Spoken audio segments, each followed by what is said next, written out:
You were last on, it was episode 66, which is Wow. 157 weeks ago, which is almost to the day 3 years ago. It doesn't feel that long ago, does it? It doesn't, no, but it also fair play to the pair of you for sustaining this and maintaining it for that period of time because it's not an easy thing to do every week. Especially with him. It's a nightmare. I'll put that in at the start. Welcome to Health Oddity, the show that strips away the jargon and hype surrounding all things health and fitness to help you live a long, strong and energetic life. Lining up at the bar this week, here's Peter Lant and James St. Pierre.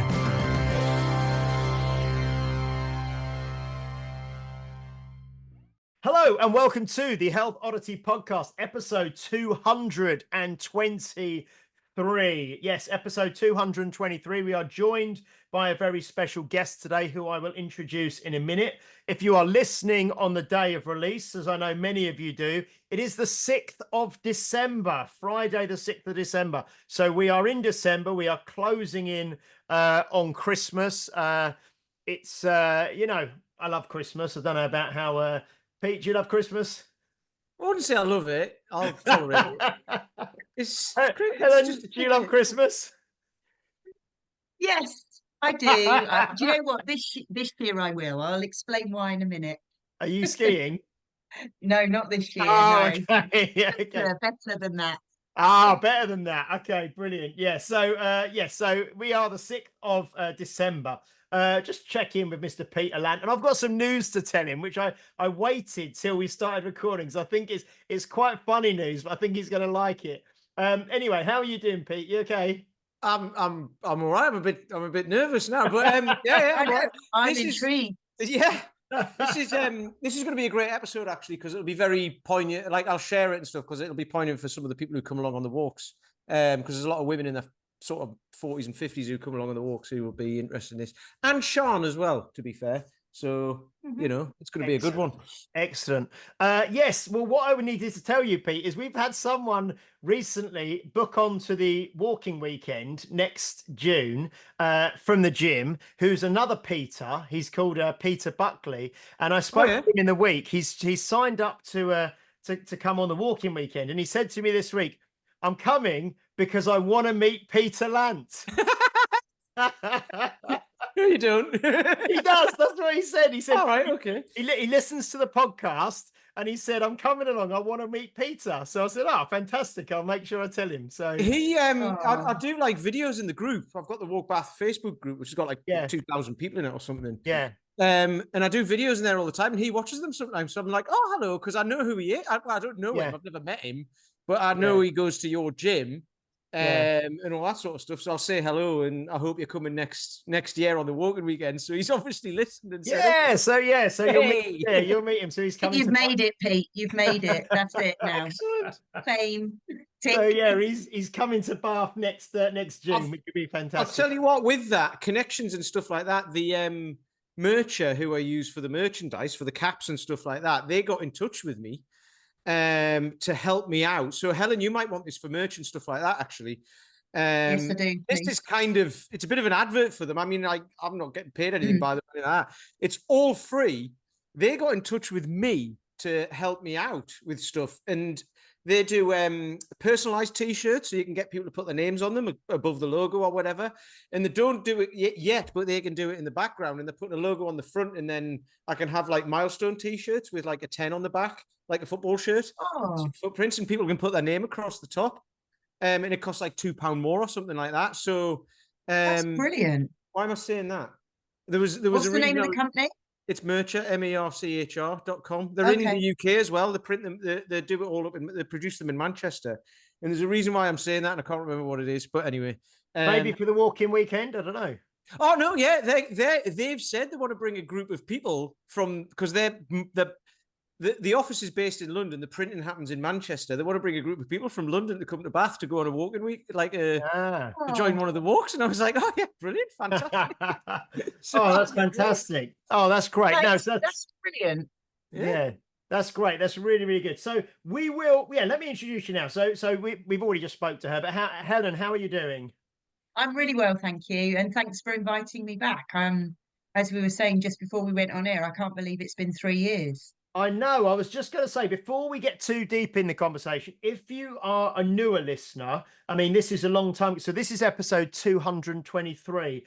Helen Hall was last with us on episode 66, which I worked out was 157 episodes ago, or 157 weeks ago, which is almost 3 years ago to the day. So, we're going to be kind of talking about some different stuff today, and obviously updating with Helen. But if you haven't listened to that episode, because what we probably won't do is go back and do the kind of the origin story and talk about everything from the past with Helen. We might touch on some stuff again, but I'd recommend it, or certainly if you listen to this episode and want to listen to more of Helen, go back to episode 66 or listen to episode 66. Then come forward and listen to us again now, because the last time we had Helen on, I did have it up on my screen. Good. It was called Navigating the Menopause with Helen Hall, and the image we used was a lovely skiing picture, which I've got there. Okay. And then today we are going to be talking about a range of topics. We've got a list of kind of, I suppose little starting points for conversation, but we're very organic and very relaxed on this podcast, as you know, so we're never quite sure what we're going to spend more time on than others. But yeah, so Helen, I suppose to begin with, for people who haven't listened to the first episode, do you just want to maybe just give us a kind of a couple of minutes, sort of like an intro, because you may introduce yourself slightly differently now than you did 3 years ago as well, like a little bit about yourself, where you're based, how old you are, what you do, where you kind of are within the kind of the fitness, strength, health industry. And then kind of, we can kind of go from there, if that's okay. Yeah, sure. So, gosh, so I'm Helen Hells Bells, okay, and obviously my parents must have seen it in the stars when they named me Helen, because it was very apt that I ended up working with kettlebells. So my business is based in Portishead, in just about 25-30 minutes outside of Bristol. If you're traveling down the M5, the service station at Gordano is about 2 minutes from my house. So I'm always saying to people, if you're off to Devon or Cornwall, you should come and stop at mine rather than at the services, and then you can come and have a check out of my gym and a coffee with me. So the business at Hells Bells has been going is 7 years now going on. I've got 95 club members now. And I would say, without really realizing it, I've got kind of a niche of where I now predominantly work with women who are in their sort of 30s, 40s, 50s. Some are in their 60s. And my eldest individual, although he's still with me, he's 81 now. So I don't tend to attract the youngsters. And I think that's mainly because of the philosophy and the values that I adhere to, which is I'm not there to make or break someone. I don't, it's not trained to failure. I'm not repping them to exhaustion. My philosophy is around staying safe, keeping strong, and being fit for life, really. So, and that's kind of what I would say in the last 3 years is that's evolved. That's definitely evolved, possibly because I'm getting older too, because I'm now 50. I'm 53 now. So not getting any younger and needing to look after myself in a slightly different way, I would say.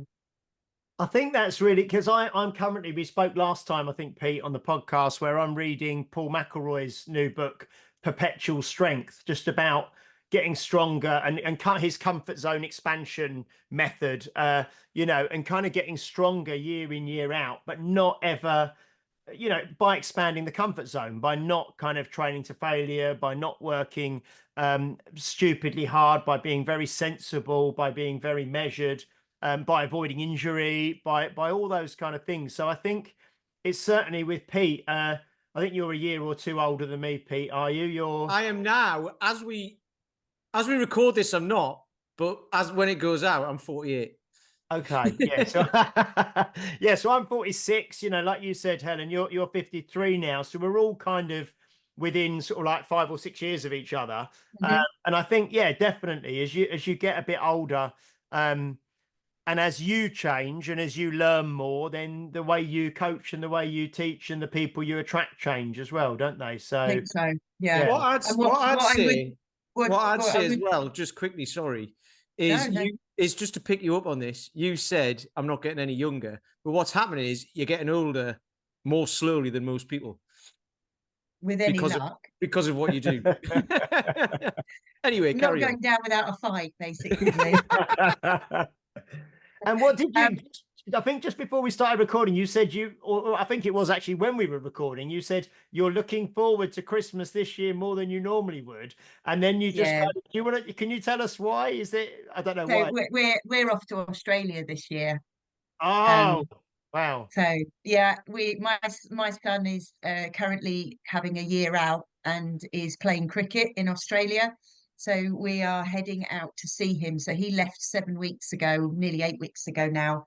So can't wait on a whole host of levels.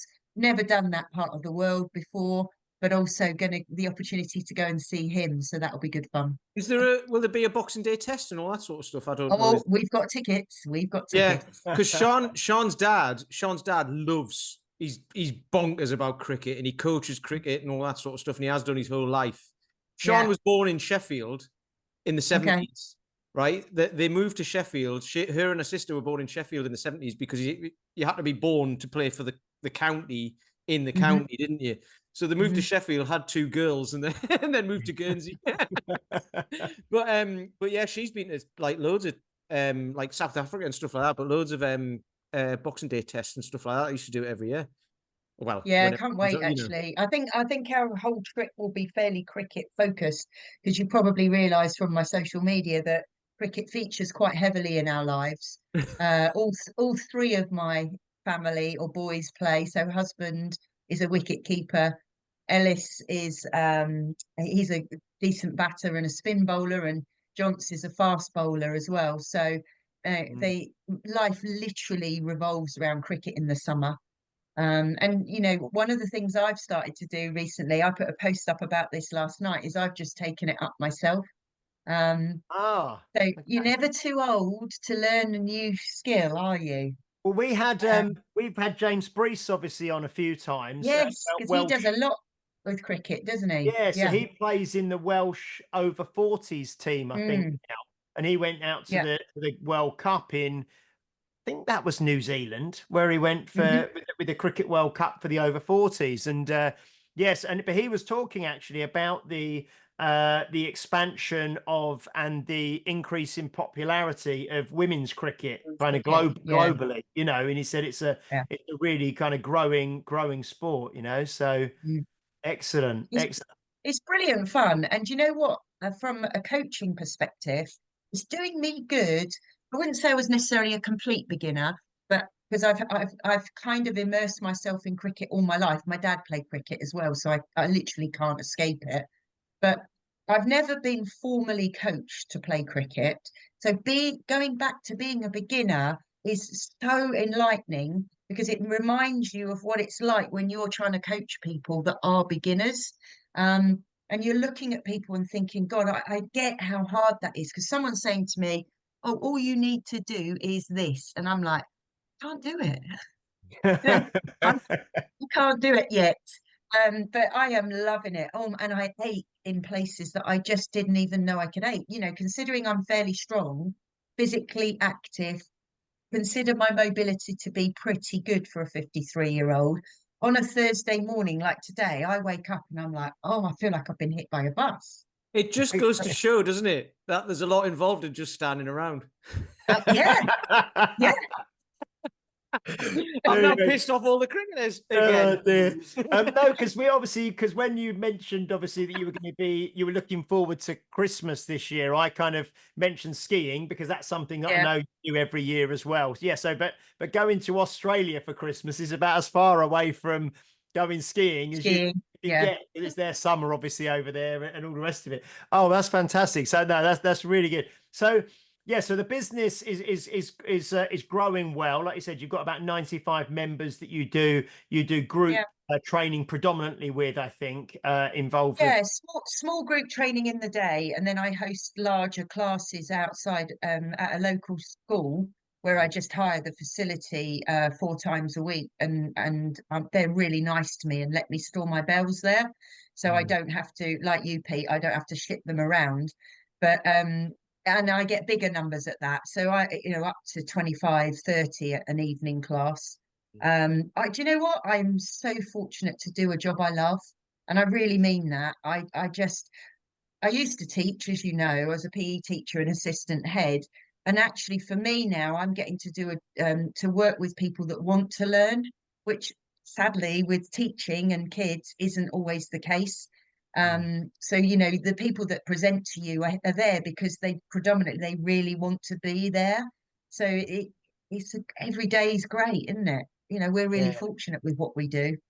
That's excellent. So one of the things that we like I say, we've got a few sort of ideas we kind of you pinged across the other day about things. So I suppose really the first thing on there was sort of what's happened since the last podcast, and you obviously mentioned that you've maybe got a bit more clarity and a bit more deliberate focus and around your tribe, if you like, and the people that you Yeah. resonate with and what you want to do, and maybe also how you coach them as well. But has anything else really kind of changed for you in the last it may I suppose sort of business wise and personal wise, because we mentioned sort of like menopause and stuff last time you were on 3 years ago when I think you'd probably just turned 50, or you were 50 then and you're 53 now. So yeah, kind of what's really changed in the last 3 years for you and your life?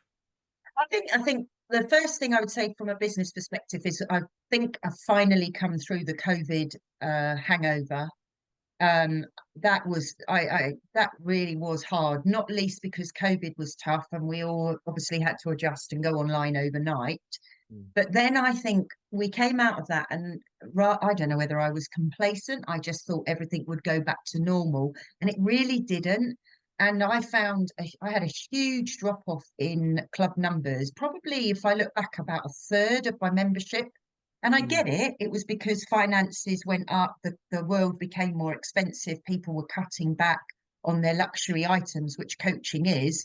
And suddenly there I was, really having to sort of, work hard.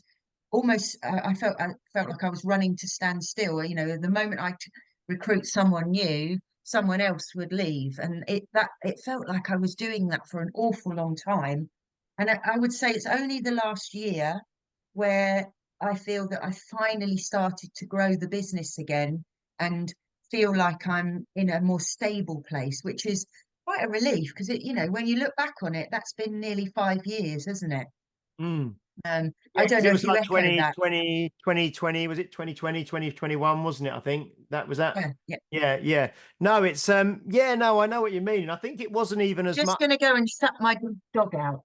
Okay. Your dog's asleep, isn't it, Pete? Yeah, Sid's, he's like I say, he's asleep. He's got his little blanket, yeah. and which has got a hole in it because he's had Mm. it since he She was just like, wants to play. yeah, She's just turned up with a sock and was like, I want to play. And I'm like, no, not now.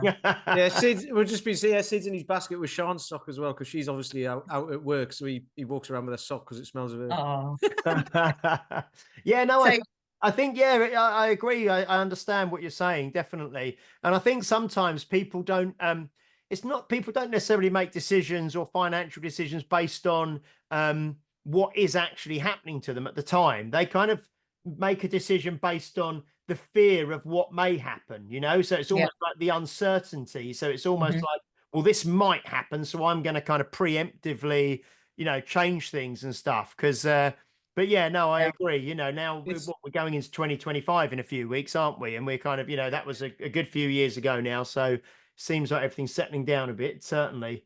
Yeah. What did you say, I Pete? mean, Sorry. I'm never Sorry. complacent about it. Never be Hmm. complacent. You just can't with it when you're running your own business, can you?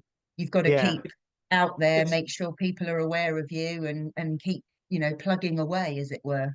Well, that's Mm. the thing. It's interesting because you can grow and grow, but if you stop telling people about it, then it stops, doesn't it? That's the thing because you Yeah. try and rely on other like word of mouth and stuff like that, and you've got to be consistent. It's like training, it's like everything else, and it's like what we'll be talking Yeah. about as well. If you're consistent with lifestyle and Mm. how you look after yourself and how you train and how you run your life and how you run your business or how you turn up at your job or whatever, it's still there, and it Yeah. does it goes up and down. But if you want, Mhm. it's like anything. It's like weight loss, isn't it? You want the trajectory to be in the right direction. It won't Yeah. always be going in the right direction, but as long as the trend is, Yeah. then Yeah. it's fine. Yeah, And Yeah. learning to ride the highs with the lows. exactly. It's Yeah. it's more of a mindset management, isn't it, of the emotions that go Mhm. with it, and managing the emotions rather than the actual numbers. Yeah. Yeah, Yeah, for sure. yeah. Yeah, definitely. And what's happened to you kind of, I suppose, so business wise, that's where you're at, like you say, finally kind of, stable again and positive and growing and you feel you've kind of turned a corner on that. And with your own kind of, I suppose, menopause journey or your own health, fitness, training, strength, HRT, all that kind of stuff.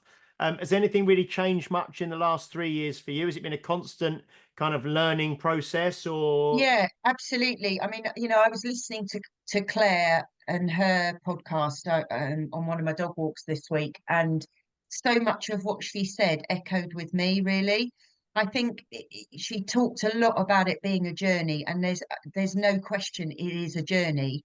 So 3 years ago, when I spoke to you about it, I'd sort of just started my HRT. And I felt like I was in a better place because my anxiety levels had increased. And as someone who was level-headed and considered myself to be fairly rational, that was alien to me. I then made the decision about 18 months later. I came off the HRT. And the reason I did that, again, it echoed with what Claire said, was because actually looking back on it, I was progesterone intolerant. And the progesterone had a huge impact on my skin. So much of what Claire was saying about the rosacea and the spots. And I know it isn't all about how you look physically. I know we shouldn't get hung up on that. But when you are front facing, when you are a coach, when you are someone who is standing up in front of people every day and you're piling on the weight, which is absolutely what happened. I felt like I was bloating. My skin looked dreadful. I just thought, I don't need this. I don't want this HRT because it's making me feel worse physically. I might be feeling better emotionally in myself. But I then went down. So I came off it. I completely came off it. And I don't regret doing that actually, because what happened was it allowed me to sort of almost stabilize myself. And then I made some quite serious adjustments to my nutrition because I thought, I'm not going down the route of hormone therapy. I'm going to see whether or not I can manage this nutritionally.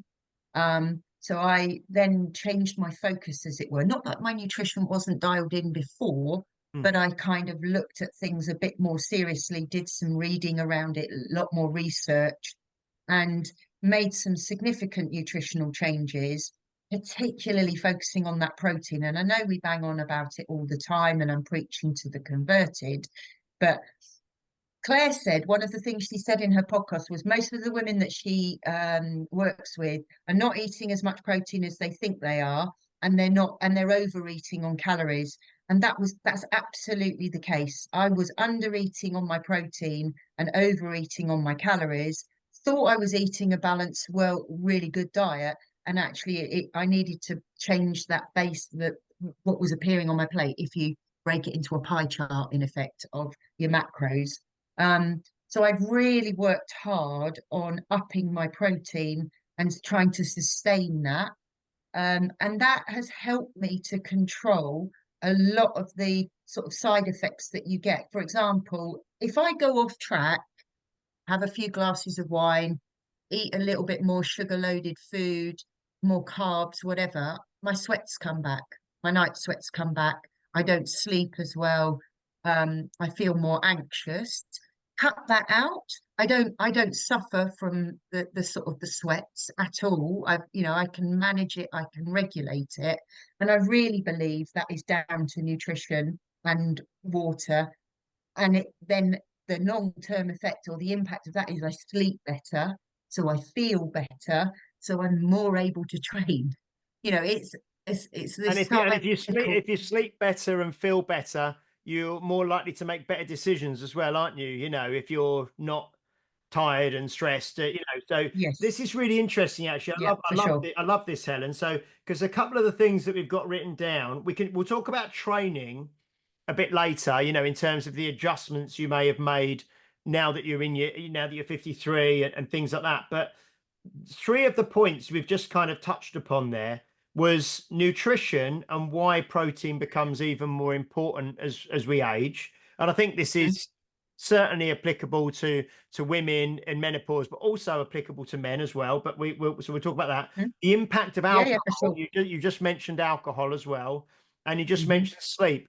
And these are three things that are, sometimes we do podcasts and I get feedback from people where they sort of say, oh, that went a little bit technical or went a little bit over my head, or, but I think that if we're talking about food, nutrition, diet, protein, alcohol, and sleep, it's three things that we all do. Some people may not drink any alcohol at all, but to some lesser or greater extent, we all eat, we all sleep. Most of us will have a drink now and then. Some people drink Yeah. more than others.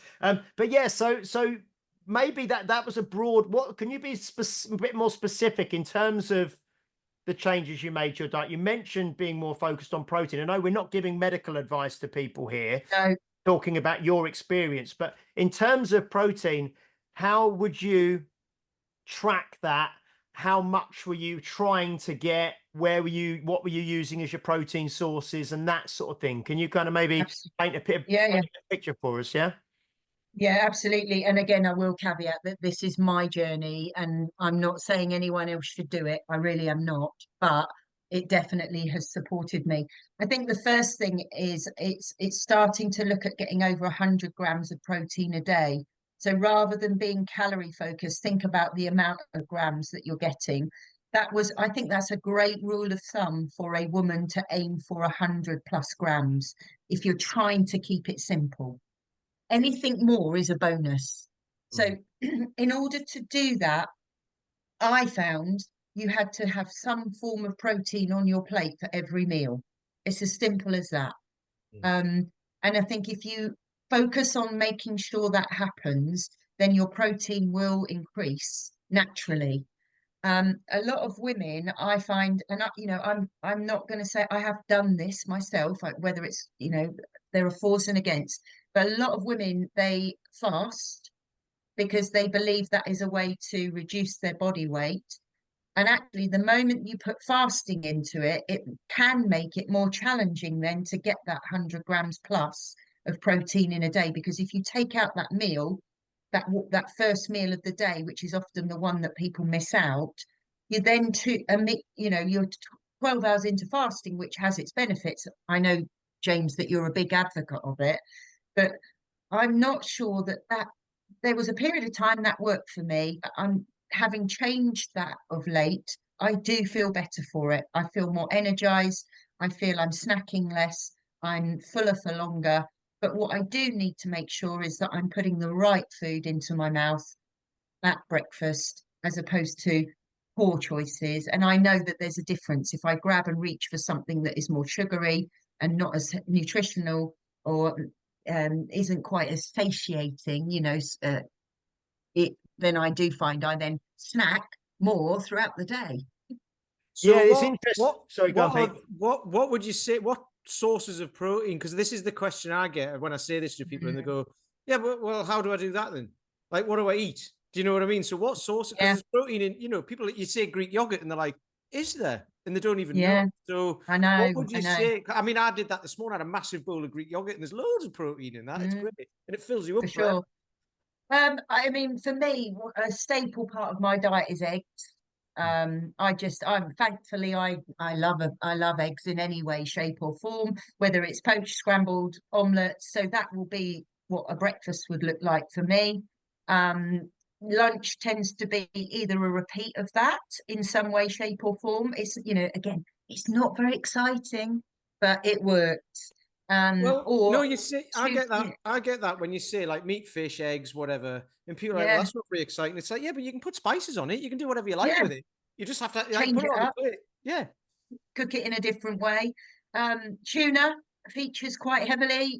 I'll often have a tuna for my lunch with a nice salad, or or I'll add it into a sandwich of some description. Although I must admit, I don't eat a huge amount of bread. I do find that the carbs are certainly not my friend. They cause a lot of bloating, and as I've spoken to you about before, I try and manage my gut health as effectively as I can. And then for my evening meal, I just look at an alternative source of protein. That's when the meat comes in. So it will be the chicken, it will be the mince, it will be the fish, you know. So once you start to break it down into those elements, actually it isn't that difficult each day to get your 100 grams plus in a day. And one of the things that I was, you talk about the Greek yogurt, that's an absolute game changer for some of the people that I coach, but also cottage cheese. Mm. And Yeah, no, people I don't, love cottage cheese. Yeah, cottage cheese is yeah, lovely. Eat it out the tub. Yeah, yeah, no, yeah. yeah, And yeah. people don't realize, do they, that there's so much protein in those. I'm So, not sure what Pete feels about cottage cheese, because when I said, do you like I've, cottage cheese, Pete? I've Just got your nothing against face. it. I just Oh, it never shows. No, the reason why is because we've mentioned it a few times we mentioned it with Phil Maffetone Mm, about curds and whey, and mm, he yeah, was talking about the whey, but cottage cheese is more curd, mm, but it's still got lots of protein in. mm. But yeah, and I remember at that time I was like, I need to eat more cottage cheese, and then I just forget about it. There's yeah. one thing I did tell her. I don't know if you've ever done this before, and I remember actually because we spoke to. I heard it on. I think I heard it on like Joe DeFranco's Industrial Strength show, and we talked about it with Phil Maffetone. I started using cottage cheese and whisking it with my eggs before I did Mm. like a omelette or something. So if you have like an omelette with eggs and cottage cheese in, it's really, really fluffy and light and lovely, and it's a way of kind of add half a tub of Bulking it out. yeah, it's gorgeous. So yeah, I Yeah. mean it's interesting, isn't it? Because people, I'm sort of seeing a similarity here between what you said, Helen, whereby, or it might have been you, Pete, who said it, but with when you say to people, this is what you got to eat, they go, oh, that's boring, or oh, is that, that doesn't sound very exciting. And it's the same pushback you might get from people around training, like, Yeah. right, you're going to do this, and it's like just these 5 movements or something, or 3 movements, and you're going to do them all the time, and it's like, well, that just sounds like it might get boring. And you're like, well, there's lots of ways you can slightly spice up training, and Yeah. you can slightly spice up your food as well, but effectively Yeah. it's what works, isn't it? Again, it's consistency, it's discipline, it's habits, isn't it? And it's so easy to break those habits and to go down that sugary route, or that, eating, grabbing and reaching for food that isn't necessarily as nutritious, in the same way that it's easy to miss the training session and think, oh, I won't bother then today. It Mm. it comes down to, as we started at the beginning of the podcast, mindset, isn't it? Mm. And if, It's if it. we could sort people's mindset out, then we'd have it nailed, wouldn't we? But I don't. There is no golden ticket to it. There is No, no answer. Yeah. All we can do it's is continue to educate. it's Yeah. interesting because years ago I was one of those people of like, or whatever, because it's like when you're younger, you get away with stuff and all that. But this weekend, I was in Devon this weekend, which you were as well, I think, weren't you? But the weekend just Mm. gone. And we Yeah. did a walk from Ilfracombe to Croyd. So the night before, we were staying in a place that only had a microwave and a tiny little kitchen thing. So, we went for a couple of beers, got a pizza. We're on a health podcast, and I'm going to say this, by the way, but anyway. And then the next morning, we were going to go to Ilfracombe, have breakfast before we did the thing, but we didn't, because we were like, well, we'll just get going. And Sean never eats all of a pizza, so we just basically ate the leftover pizza for breakfast, right? Because we were going to go and walk 13 miles, and it's undulating, like you said. So we Yeah, it did was. that, and then we got to the other end and got the bus back, had a couple of beers, and then we got fish and chips from a place. And then the next day we got Sounds like an amazing weekend. we Sounds went Yeah. down to Saunton Sands the next day and had like we just had like a breakfast bap thing from this cafe next to the beach. And then when we got back, we had a bit of food and stuff like that. But I didn't sleep very well. I Yeah. didn't feel rubbish, but I didn't feel my best all weekend. You know Yeah. what I mean? Because all that food isn't the best for you. But it was for like I feel great now because since Monday, I've been eating like I Back on used it. to. That was a one-off. But this is Yeah. one of the things when people do that like not even every weekend, but like a couple of times a week, or and it starts to creep into your life of like, I haven't got time, I haven't got time. And that was just one weekend. And that's where, for me, it's like, I know what it feels like to feel good. And I know how that makes me feel less good, not bad, but less good. So I know that if I carry that on, it's going to get worse. So therefore, after a couple of days, I'm like, do you know what? I don't want to eat. I don't even want like pizza or chip. I want something nice. I want something Nice. that's Yeah. going to like. I always say to people, I don't, it's not that you haven't got time, it's just not a priority. Yeah. And if you reframe your thinking around that, whether it's training or nutrition, if it's important to you, you will prioritize it. And if it's not important to you, you will make all the excuses under the sun. And when people start to understand that and really drill down into that, then they can make better choices around their nutrition or their training. But if you're constantly going around in this state of, I don't have time, well, we're all busy. We are all busy individuals. We're all juggling different things in our lives, but we still manage, we prioritize what is important to us. And that's the bottom line, isn't it? It's important to me to eat well because I feel better for it. And I've got a responsibility to my children to be a role model to them, to show them that this is a positive way to eat. This will support them in their lifestyles with their cricket and their own strength training, which I'm, encouraging them to do. I feel I've got a responsibility as a coach to walk the walk and talk the talk. And so therefore I prioritize it, but also mentally I feel better for it. And when I'm not on it, and last week I wasn't on it, Pete. I had a few glasses of wine. We ate out, we had fish and chips. I did exactly what you did. I felt sluggish. Disgraceful. How dare you?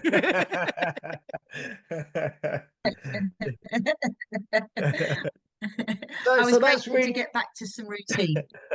so that's really important, and really that I like that. That's that, that, and I agree with that, and I use that myself for most women, the 100 grams of protein, because like you say, it's just a round number, it's easy, and the way that most, like you say, most women or most people, most men as well, don't eat enough protein or don't eat as much protein as they think they do, No, and like it's the old Peter Drucker, what gets measured gets managed, and like you say, just by taking into account, right, okay, I'm aiming for 100 grams here, and you start to look at, oh, okay, an egg, there's about 6 or 7 grams. Okay, a breast of chicken, there's yeah, about 20-25 grams. 25, yeah. A thing of yogurt, there's like maybe 20 gram, whatever. You kind of then can start thinking, okay, well, I've had 70 so far, I need to try and get another 30 in.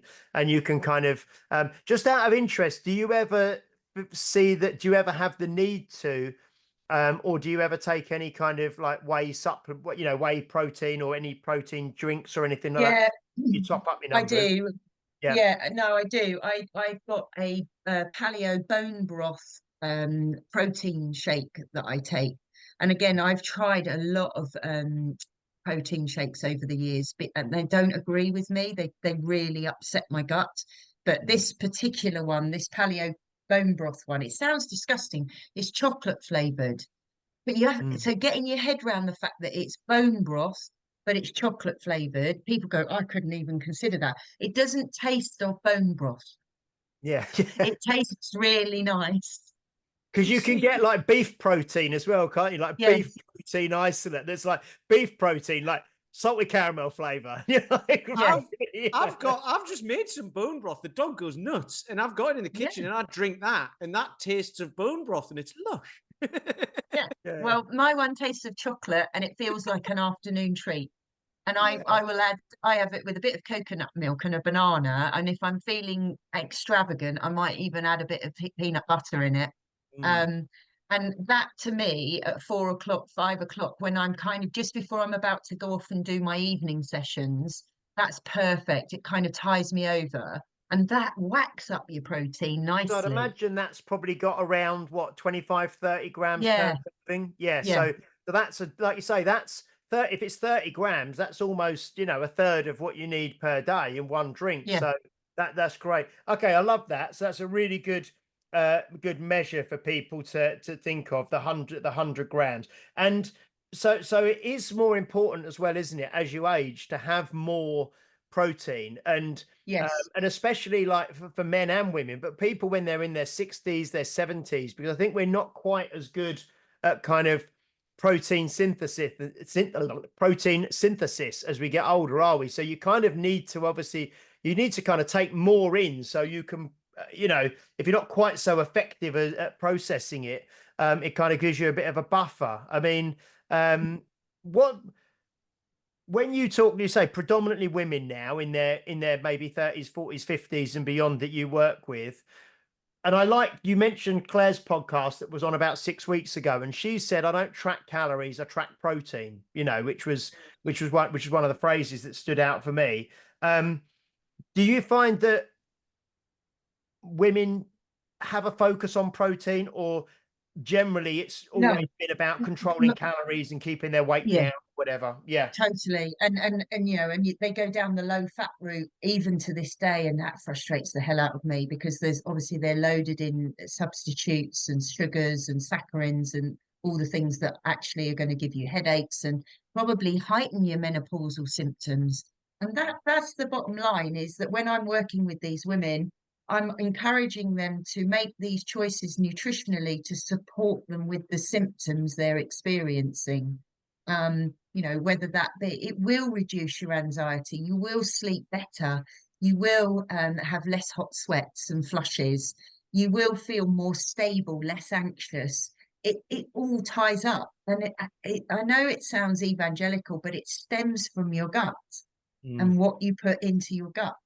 And the moment that you deviate from that, and this is where Claire sort of talked about tracking, if you track exactly and have a good understanding of what you eat, drink, and how you perform day to day, you know very clearly when you go off track, like last week when you're on holiday or whatever, that you're going to pay the consequence for that, albeit it might only be 24 hours, 36 hours.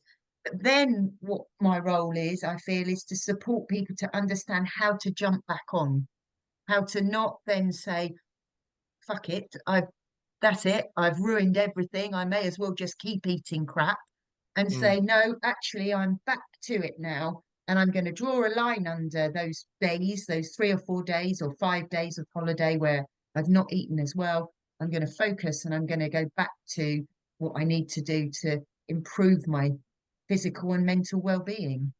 It's interesting what you just said there about it sounding evangelical, because I don't think it does. I mean, it might do to certain people, but it's factual, right? It's not evangelical, it's factual.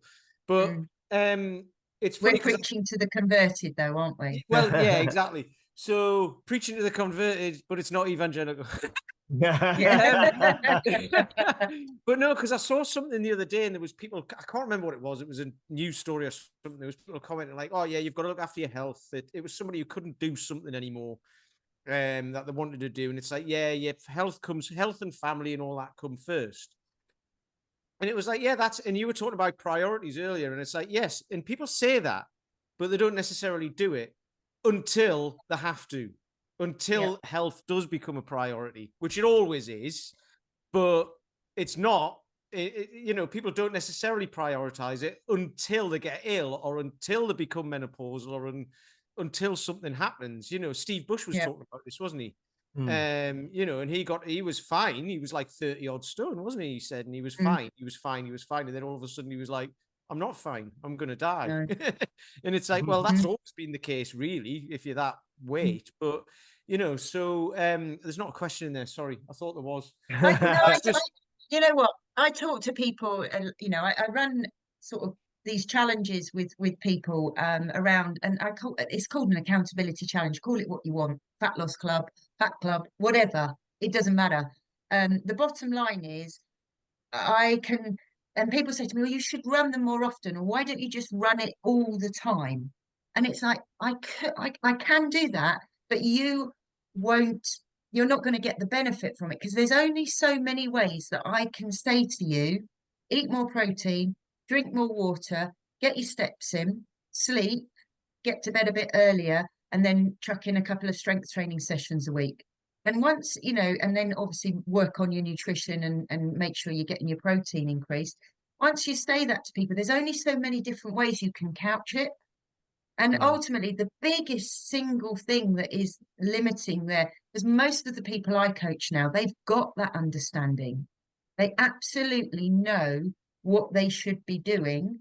It's what goes on here that stops them from making the right decisions and choices. So it's drilling down into their mental well-being and the choices that they make and why they make them, setting themselves goals, understanding what their why is. Those are the key things, and then going back to revisit that why when things go wrong, going back to revisit how to make changes when things go wrong, so that they can refocus and continue to plod along.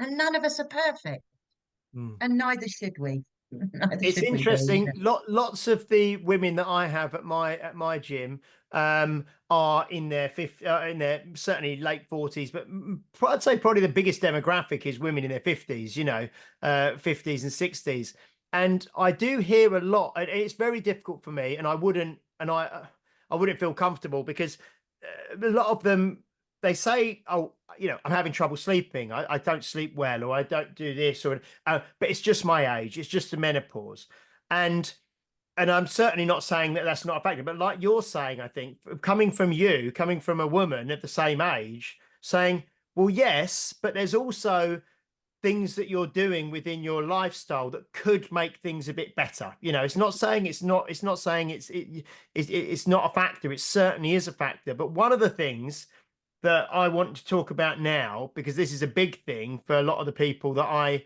know and work with, is, and I'm not going to, I'm not going to generalize, but I'm going to get in trouble here. But a lot Don't worry. I'll say something It's more only us. ridiculous. Only the three of us. It's not Pete. But for once, it's not Pete. You know, a lot of these you know, women in their 40s and 50s and even 60s drink a lot of alcohol. Yeah. And it's social, it's fun, it's parties, it's like, but you know, it's sort of like birthdays and anniversaries and these bottomless prosecco brunches and these, like, all these things. Alcohol is just such a, and it's not just the women. I'll say, I'm talking about women now, but a lot of men drink a lot of alcohol because they go to the football and they're drinking pints beforehand and half time and whatever. So I think it's a societal problem that It's socially acceptable, isn't it? alcohol is like, and drinking alcohol to, you know, kind of excess is Yes. just widely accepted, that it's just kind of a bit of fun, you know, and it's fun and it's just what you do. And if you go out for a night out, you probably, you know, you have a few too many drinks. It's just part of going out.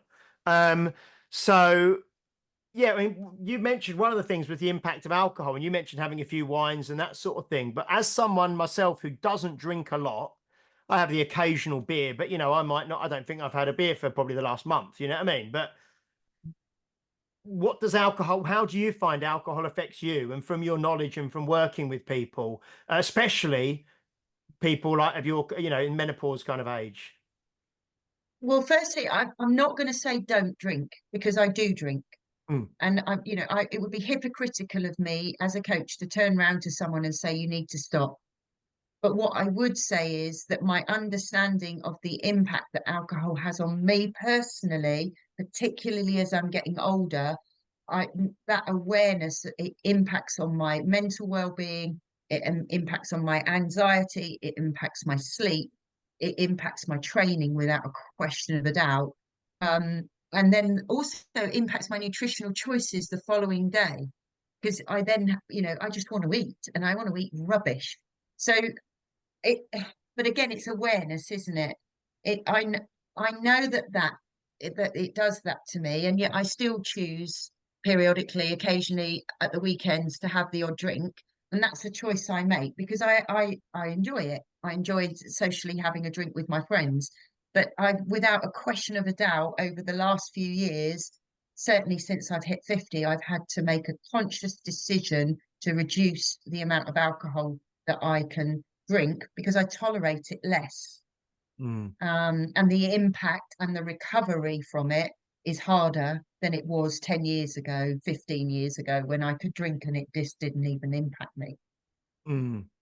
I mean, what do Um, you feel around alcohol, Pete? I mean, you mentioned like a couple of beers. I know you know, stuff. And like I say, I'm not, all three of us, you know, none of the three of us are teetotal, you know. So I think that's like Helen said, we're not saying, you know, you're a terrible person if you drink and you shouldn't have a drink. But how do you find with you, Pete, as your drinking habits maybe now, and how they may affect you or how it's changed, you know, now? Compared to what they were like 20 odd years ago, 30 years ago, I suppose. Now, actually, what am I, 48? Yeah, so very different. Because I used to get smashed. But my nickname, well, this was during work actually when I was in Swindon, was Peter Coherent, because I couldn't speak when I got pissed. But anyway, that was how bad it was. But that came from like a social thing with like a society, influence from family and stuff like that, because my dad used to drink a lot and everything. But now I'll go to the pub and I'll have like 2 or 3 beers, and then I don't want any more. I just don't want any more, because not because I know what's going to happen. It's just like I just physically don't want any more. And that's it.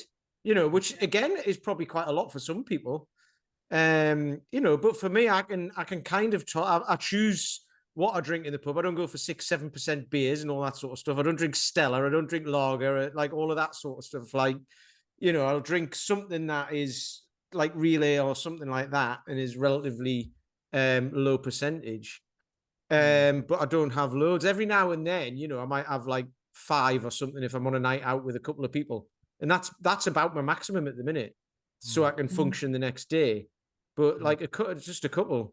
I think what you can do, one of the things I will never tell someone not to have a drink, because I think, it's like anything. If you say to them, don't eat any sugar, don't have that chocolate, they're going to want more of it. In the same way, if you say to them, don't have those, give up drinking completely, they will crave it more. But there's choices that you can make to support you along that journey. So, for example, with some of the people I work with, I will, if they're looking to reduce their body fat and potentially reduce their weight, add some soda to your wine, make the drink longer, and then you'll drink less, but you're watering it down. Have a glass of water in between your glass of wine if you're at a restaurant, and rather than just back to back wine throughout the meal, maybe consider having a white spirit like a gin and a tonic, or a vodka tonic, as opposed to a dark spirit, which the body, without going into the science of it, I know you guys know, but your body can break down the purer, the clearer spirits much more effectively and quickly, and they're less likely to deposit fat than if you have the darker spirits. So, avoid the beer, and maybe consider an alternative to that. If particularly, that's something I would advise with men. So there are choices that you can make, aren't there? The lower calorie, even low calorie drinks that are out there now, you can't taste the difference, can you? I don't know if you've tried. I've Have no you tried idea. zero alcohol? I've never tried it, but I'm gonna say the main choice I make is I drive everywhere. Yeah. So I drive. So I say to people, I'm driving, I'm gonna have 1 or 1.5, and then I'm done. It. You know, but because I've got 2 little kids, 5 and 8, there's not, no matter how you feel in the morning, they'll be jumping on you at like 6 o'clock in the morning. So there's no, but I just don't want it. I just know that I just don't have any more than 2 drinks. You know what I mean? 2 pints is, and I enjoy it though. I'll enjoy 2 pints of ale, like Pete said, like a real ale, 4%, 4.5% or something. 2 pints, that's fine for me. But that's what I say. That it's rare anyway. But no, I think that I think, like you say, it's people just need to be responsible. I mean, I don't know what Prosecco. I've never tasted Prosecco in my life, but I know people drink. I know people drink a lot of it. That's all I'm going to say. You can get bottomless bottles of it, James. I know. I know. Right. Anyway, what I want to move on to before we wrap up, I want to move on to sleep, Helen. Yeah. Now, obviously, you've already mentioned the ways that what you eat and alcohol affect sleep. Without a doubt. But negatively. But do you have any kind of the sort of buzzword, I suppose, is sleep hygiene, or these sort of pre-sped routines and sleep. Have you got anything that you do that you find helps with your sleep, other than avoiding alcohol and watching what you're eating, the things that are going Yeah. to make sleep worse? I mean, what do you find in your experience? If I'm honest, not massively, because I sleep like a log. The Mm. moment my head, the moment my head hits the pillow, I'm gone. Mm. But I think that's because I'm so physically active in the day and constantly on the go. I'm not training 24/7, but I'm on my feet all day coaching. This is about the longest I've sat down all week. I just don't sit down because that's the nature of the beast. So for me, I don't have a problem with sleeping. I do take magnesium, um, but I don't necessarily take magnesium because of sleep issues. I might mainly take magnesium to support my joint health, because I found that aids the aches and the pains that have definitely got worse as I've got older. Um, and then obviously I take the vitamin D alongside that because it helps with the absorption of the magnesium. They do suggest that you take the two in combination. I'd love to say I shut my phone down half an hour earlier. I'd love to say that I do all of those things. I don't need to, because I'm once I put my phone down and I'm in bed, I'm gone. And it's like you say, you have not, you have had times where sleep wasn't so good, but you realize, well, okay, alcohol makes me not sleep so well, Yeah, and eating certain foods makes me not sleep so well. So you've yeah, kind of made those changes and made those choices yes, that enable you to sleep better, which is yeah. great. So in terms of, you just mentioned magnesium and vitamin D, you also Mm, mentioned like your bone broth, chocolate yeah. protein. Do you have any other kind of supplements or anything that you take at all? Creatine, that's it. Okay, Same as Chris. you guys. I'm Okay. about to start. I've got some on the way. I sent James a message only yesterday, and I was like, "Do you know what? I'm going to start taking it because I've heard about, all the cognitive benefits and all that sort of stuff." Yeah, And as my training's getting harder at the minute, I'm knackered. I was like, "Right, I need some. I need something." Yeah. So yeah, And what do you do, Helen? Do you take 5 grams a day? Yeah, yeah, yeah. that's And it. I have actually Simple as noticed, if I know like I'm gonna have a really heavy day the next day in terms of training, or like when I went and did like a strongman comp recently, I doubled up and took 10 grams the day before. And I do notice that, if I'm not okay. saying every day, but because it does help fire the energy production, the muscle Yeah. contractions. I think that if you're going to do something really heavy, Mm, doubling up for the day before kind of is quite good. And then what was I going to ask? And you mentioned obviously you came off the HRT and then you really kind of dived into nutrition a lot more and things. yeah. Have you gone I back managed I into it at managed all, it. or? I managed my symptoms really effectively for about 18 months, 2 years. And then 6 months ago I had to go and see someone again, Mm, around, because the main issue for me was aches and pains.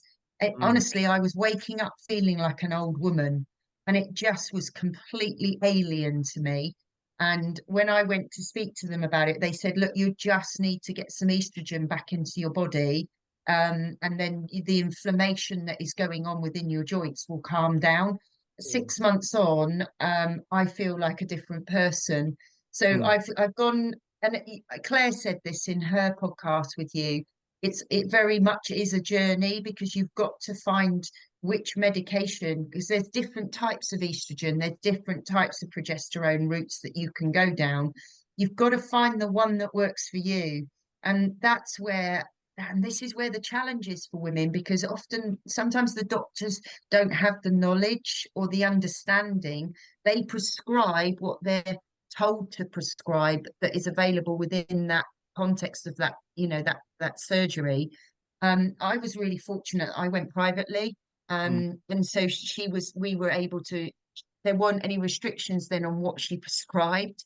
So I've changed how I take my HRT. So I was originally doing a gel, which I would rub into me. I now take a very tiny, have a little patch that I apply twice a week. And then in order to overcome this progesterone intolerance, which I believe impacted my skin, I now take my progesterone rather than orally, vaginally, which isn't readily prescribed and isn't understood. So again, I'm not telling people to do that. Please don't think I'm medically giving advice here, but that has made a massive difference to me. And the absorption of that has helped. And I feel like my aches and pains have completely subsided. My training is better than it's been in a long while. Long Is while. it is it the same stuff? Like, Yes, exactly the same tablet. that's You interesting, just, isn't it? yeah, So you there's just obviously put it, something going this way. It does something. yeah. That's interesting, actually. Well, I believe And it's because it's going into the gut, and the other Yeah, way, it's not it's being going nowhere absorbed near in the the gut. gut. Yeah. Yeah, Ah, that's yeah. interesting. and and just quickly, do you take any testosterone at all, or have you ever had? No, I don't. I had my blood test levels done actually for that around just over probably 2 years ago now. And at that time, my testosterone levels were okay. They were fine. So they didn't need to prescribe it. So and again, you can't get testosterone on the NHS. You've got to get that prescribed privately. So it's not an easy thing to do. And there's an expense to that as well. I don't feel necessarily that I need my testosterone boosting. I feel like a lot of people talk about a lack of sex drive, um, fatigue, needing to sleep excessively. That these are some of the symptoms. There are lots more. You'd need to read around it more. But currently, for me personally, I feel like I'm okay with that. That the way I've got my HRT, the progesterone and the estrogen balanced at the moment, things are okay, but it's not something I wouldn't discount it in the future if I needed to. It's really Um, interesting. 'Cause I'm glad I asked if you, because I know we spoke. You came off and then you were doing all the nutritional, mm, work and things. I'm glad I asked, and you said you came back on, but obviously you came back onto it for kind of slightly different reasons, and you'd obviously sorted out a lot of the other stuff through yeah, natural means as well. But then you still had yeah, the aches and the pains and the body and the joint aches and things that you needed sorting out. I mean, that's fantastic. And I mean, we've been talking for about an hour, Helen. So but we haven't we will definitely get you back on again to talk about, because we haven't touched upon yet adjustments you made to your training and things like that in your is it worth us talking again about that, or have you made much adjustments to happy to. training But I over mean, the last? do you know what? The single biggest factor I changed with my training is it's really simple. I don't train as much. Okay. Well, I'm glad we didn't get you back on for another hour. No, no, but that's Thanks for No, this. it's a bit no, more no, no, no, complicated than no. that. I know it is. I'm joking. I'm joking. But no, but well, we've got another 5 minutes or so. If you have, yeah. So Yeah, yeah, so absolutely. so so that's interesting. So you don't train as much, and you feel like you get obviously as much benefit as you need from training a Yeah, bit. Yeah. So what does that yeah. look like in terms of, do you mean you train less frequency per week, or you do less volume per session, or what does it look like for you? A bit of both, actually, Okay. to be honest. I think there is a tendency for a lot of women, particularly again when as we put on weight as we get older, that their way of they almost use the exercise as a punishment. So Mm, I've overeaten, I've drunk too much. I need to therefore lose some weight, therefore I will beast myself. And normally it's with aerobic type activities, the running, etc. I'm not against running, just running isn't for me. I hate running. Um, I'm for with you on that. me, what I've changed is the intensity of my training is probably slightly reduced, but I still train regularly every day, pretty much every day, but only for short bursts. So mm, probably my training sessions each day are between 30 to 50 minutes, mm, if that, maybe, and if I'm having a day where I genuinely listen to my body and I say, today it's not happening, I don't go out there. I just give myself permission to go for a walk that day. Now, if you'd asked me that 10 years ago, then I would train hard, hard, hard all the time. I just can't do that now. I can't do that now. But I'm still maintaining my muscle. I'm still maintaining my strength. I would genuinely say I'm still having personal bests. You know, even at 53, I'm lifting heavier than I've ever lifted in my life. And the only regret I have is that I didn't find strength training earlier in my life, Mm. because I came to it really late. You know, it's 10 years since I've started doing this.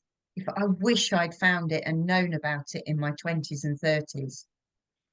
Yeah, but at least you started when you're about 43 or in the Yeah, early 40s, if early you like, and you're 40s. in your early 50s now.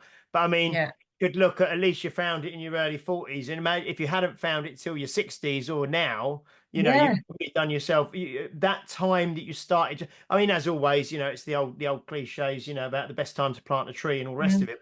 But you know, the fact that you've got 10 years of training in already and now you're 53, yeah.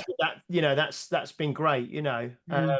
I've also got a great coach who he's been my coach now for 7, nearly 8 years, and he listens to me. We've got a Mhm. really open dialogue. I'm very honest with him, and he will then adjust and is happy to change my program to suit me, to help it fit me and my lifestyle. Because Mm. there are periods of time, you know, sometimes where the intensity does need to dial back, not because I can't physically do it, but I might not have the time because of my family. Um, Mm. it's still a priority. It comes back to it is my priority. I will train consistently because I like how it makes me feel, not just physically, but mentally. Mm. And who is your coach? Can you say? So yeah, absolutely. He's done Strong First. I don't know whether some of Matt you, Daniels, isn't whether it? either of you, yeah, Matt Daniels. So he was around. When did he do his SFG? 12 years ago. I don't know him. I know of him because he was a massive power. He got huge, didn't he? And he was a big power lifter and all that. Yeah. Yeah, and he is a Where's power. he He where's still he is. based? Is he down your neck of the woods? Bristol. Oh, is he? Bristol. Okay. Yeah. Okay. So he's absolutely brilliant. He does all my programs for me. He's also now training in sports massage. So he keeps me completely going in the truest of senses, Mm. because he knows what works in my body, because he's Mm. seen me train for 8 years, and he's absolutely great at picking up those finer details of when things are potentially not firing up, etc. And now he's doing the sports massage. He can really work on those areas too, which then benefits my training. So yeah, we get on. We know I've got a good relationship with him, and I think that's really important. Find a coach that you get on well with and that you can communicate with and be honest with, actually. I think it's so good that I think all three of us have got coaches ourselves, you know, and we are coaches Mm, for other people. But I think if you buy into, if you espouse the benefits of coaching to others, but mm. then, like you say, it's talking the talk and walking the walk, isn't it? You know, I think Yeah, it's important to have someone tell you what to do and show you what to do, and give an impartial, because all of us, if we were programming for ourselves, we probably do more of what we like and less of what we don't like, and not what we need and all the rest of it. So no, I think it's brilliant. Oh, Helen, oh, do you know, my latest program is thrusters. oh, Thrusters feature a lot, and I'm gonna hate these thrusters by Christmas. is that But with it's barbell or kettlebells? kettlebells, double Kettlebells. bells. Okay. Yeah. Yeah, Yeah. and it's yes. I think in a minute I'm about to go and train. Actually, it's 10 rounds of 6 to 8 reps, double. So it's like 80 thrusters by the time I've finished. Yeah. There, I you, don't like it. Honestly, you my don't need to talk sessions to at me. my You don't need sessions at the minute are like 2 hours. Like, honestly, it's ridiculous. I was going to say you don't need to talk to me and Pete about volume. No. No, I know. I watch you. I watch you. I just before coming back, I had 10 sets of 7 presses on each side with 28 kilos, just single bell, but so 10 Yeah, sets of 7, a superset with pull-ups, and yeah. So yeah. phenomenal. Quite a Very, lot. very. Helen, it's been so lovely catching up with you. It really has. You And too. I hope you have a lovely time in Australia this Christmas.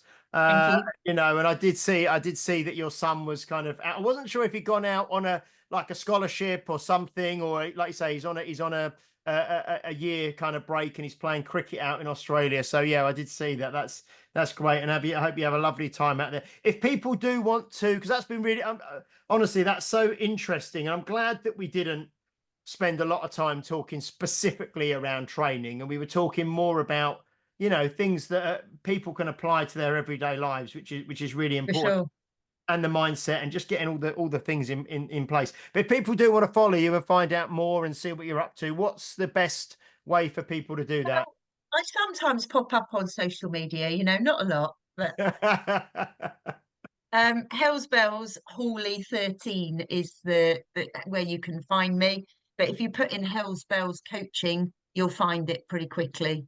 So yeah, and it would be great if anybody wanted to reach out, if they want to talk to me more about it. I'm always available. I will always answer any messages that anybody sends to me. I think it's a really big part of our coaching responsibility to support people in the widest context. So yeah. And what are you most active on, Instagram or Facebook, or where do you kind of spend I your kind of double up the two together, if I'm honest. I just Yeah. link the pair. So Yeah. it's on both. It's on both forums. Yeah. Instagram, I think, has a wider reach. I think Facebook tends to be more local. Yeah, excellent. No, that's great. Fantastic.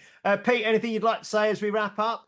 No, it's been great. I think the protein thing, the 100 grams of protein and not worrying about calories is great, because if people eat more protein, calories takes care of itself, doesn't it? Because you can't eat anymore. That's Yeah. the big takeaway. I do think some I people think. need a little bit of guidance around calories, if I'm honest. Yes, but like I know, but it's just that for Yeah. me, I think that's the biggest takeaway for most I people. agree. If Yeah. you eat more protein, the calories will kind of start to take care of themselves, because Yes. you know, Dan John used to say, didn't he? He's like, eat a block of butter and then come back when you're hungry. It's like it's basically that, isn't it? So I think that's great. Yeah. And the other big thing was stepping back your training, because we've spoken to even like, someone like Lucy Underdown, who's 28, but she works, she works shifts as a police officer and all that, and she was getting too tired. So basically she had a chat with her coach, and she started doing less training, and then she's just gone and broke a world record. So, it's, if Less she is can do more. it, if you can do it, it's not, you don't need to train more, you need to train better is the thing. Smarter. So, Smarter.